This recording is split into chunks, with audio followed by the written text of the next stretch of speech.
Your doctor has recommended that you have a kidney stone procedure. This video is intended to help you understand treatment options you may be considering. First, let's review some information about your body and why a procedure may be needed. The normal body has two kidneys, in the middle of the back, under the lowest ribs. Kidneys filter and clean blood to make urine. Ureters drain urine from the kidneys to the bladder. The bladder empties urine from the body through another tube called the urethra. The urinary tract includes all of these structures: the kidneys, ureters, bladder, and urethra. Kidney stones start as tiny crystals of minerals that stick together when urine is concentrated. This happens with dehydration. Crystals build into stones as more minerals deposit, similar to how a pearl builds in an oyster. Most small stones pass out of the body carried by urine. Larger stones tend to remain in the kidney or become stuck as they move down the ureter. About 1 in 10 people are affected by kidney stones in their lifetime.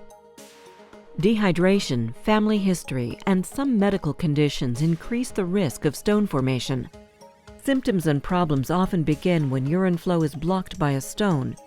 This can lead to severe pain, complicated infection, and blood in the urine. These problem stones are a risk for kidney damage. Many of these stones eventually pass without surgery. This is called expectant management. Medications may be prescribed for pain, infection, and to help the stone pass. Rest, heat, and ice may also be recommended. It can take days to weeks for some small stones to pass on their own. Surgical treatment can be necessary when a small stone doesn't pass with expectant management. For stones too large to pass on their own, any stone causing infection with fever, and for uncontrolled pain, especially with nausea and vomiting. Stones larger than half a centimeter are more likely to need intervention. Some stones need more than one surgery, especially stones larger than 2 centimeters. Procedures for managing kidney stones that may be considered include cystoscopy, ureteroscopy, stent placement, PCNL, ESWL. We will discuss each of these in more detail to gain a better understanding of how, when, and why they may be used.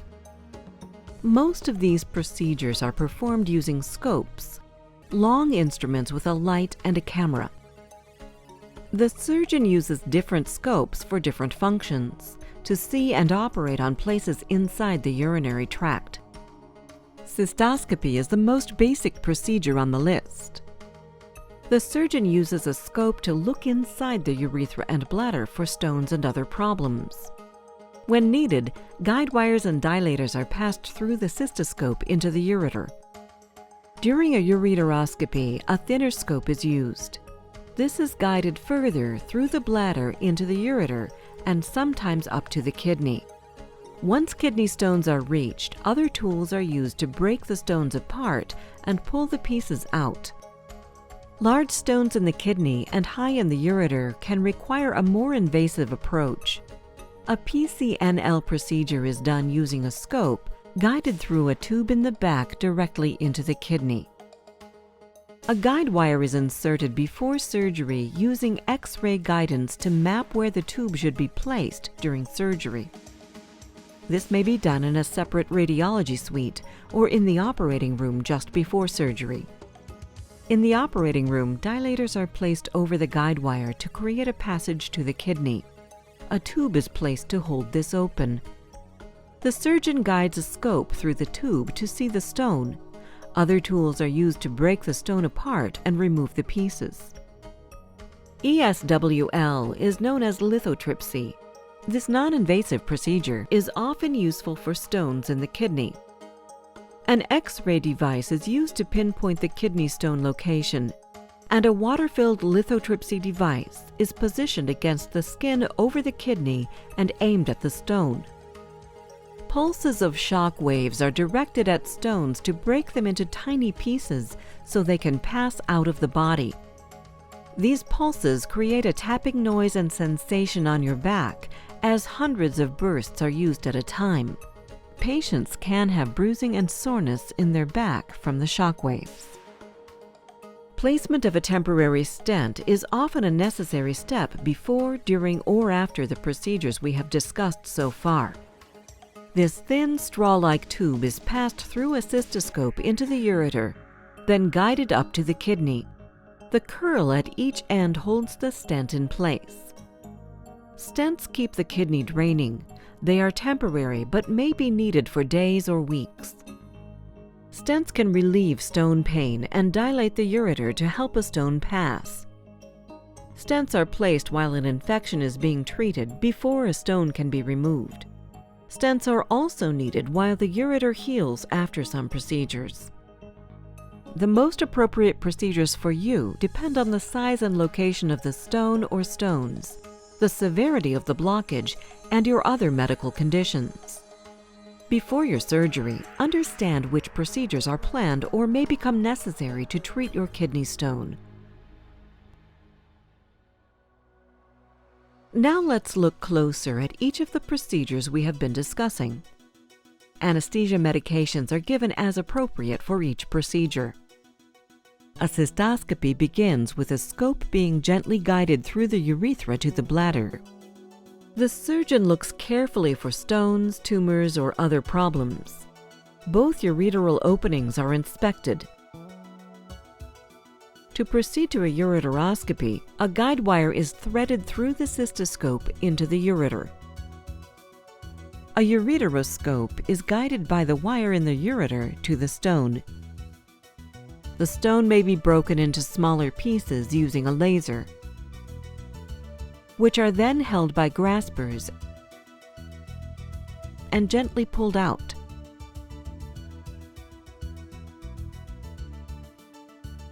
Next, a stent may be placed using a scope. The stent is guided into the ureter, then gently passed up to the kidney. Strings may be left hanging for stent removal later. A Foley catheter may be placed to drain urine. Now let's learn what to expect after surgery. After surgery, speak up and tell your care team if you have more than expected pain or problems. They will be watching for early, rare complications. Patients often go home the same day as their procedure unless they have a PCNL surgery. A hospital stay is usual for monitoring the temporary drains and assisting with patient care and pain control. After kidney stone surgery, you may experience back pain near the kidney, called flank pain, bladder irritation, blood in the urine, and constipation from anesthesia and pain medications. Many patients have a temporary drain and/or stent in place after their procedure. These can cause some discomfort, bladder spasms, and small clumps of blood in the urine. Home care instructions for drains and stents include suggestions to manage these symptoms and plans for their removal. With kidney stone procedures, narcotic opioid pain medication is most effective the first 1 to 2 days. After that, narcotic medication worsens constipation and has other side effects. For this reason, you may receive a limited number of tablets with your prescription. Use all medication with care and only as instructed by your surgeon. The best way to manage pain and prevent problems is to drink water throughout the day to flush traces of stones and blood. Avoid soda, caffeine, and alcohol, and rest as needed. Reclining with a heating pad or ice can be very helpful. Both heat and ice must be used carefully and as instructed to avoid accidental injury. Always place a towel first against the skin. Never sleep on or with a heating pad. All surgery has some risk of complication. Rare but serious problems related to kidney stone procedures can include damage to the kidney, ureter, bladder, or other nearby structures, bleeding, and infection. Let's review some risks that are more specific to each procedure. Cystoscopy risks are rare but include possible injury to the urethra or bladder, bleeding, and urinary tract infection. If a ureteroscopy is performed, the risks also include residual stones, a tear or hole in the ureter, scar tissue called a stricture making the ureter narrow, stent pain, infection and bleeding. Sometimes another procedure is needed to correct some problems. PCNL procedure risks also include the rare possibility of serious infection, major bleeding requiring blood transfusions, and damage to a nearby organ, such as the colon. To repair these problems, a more invasive open procedure can be required, even rarely leading to removal of the kidney. But the most common risks after PCNL are of pain from the stent and drains, and residual stones if the stone could not be completely removed. The least invasive procedure, lithotripsy, has risks that include tiny stone pieces piling up in the ureter that can require another procedure to treat. Rarely, a large bruise on the kidney can form. And very rarely, an increase in blood pressure has been seen in some patients after many lithotripsy procedures. There appears to be no significant effect on diabetes, although this was a concern years ago. A patient's personal risk of complications is related to their overall health, the size and location of their kidney stone or stones, and the experience of their surgeon. The larger the stone, the more difficult it will be to remove. Additional surgery at a later date can be needed following any kidney stone procedure, most often to remove stone pieces called residual stones, to remove or replace a stent, and/or place a new stent. A blood clot or DVT can form in the legs or pelvis during or after any surgery. It can cause a lung complication called a PE or pulmonary embolism. Steps are taken by your care team to help avoid this complication. Call your doctor if you have trouble with diarrhea, vomiting, or worsening constipation. Call if you cannot urinate or are constantly leaking. If you have a stent, it may have moved out of position. Call if you have a fever, back or belly pain that is getting worse even with heat, rest, and medication.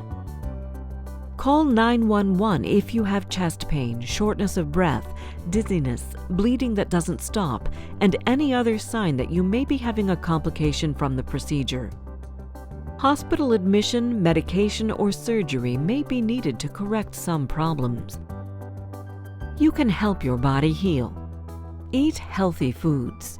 Avoid junk food, sugary drinks, and don't smoke. Smoking and high blood sugar both slow healing. Up to 50% or 1 in 2 people that have a kidney stone will develop another within 5 years.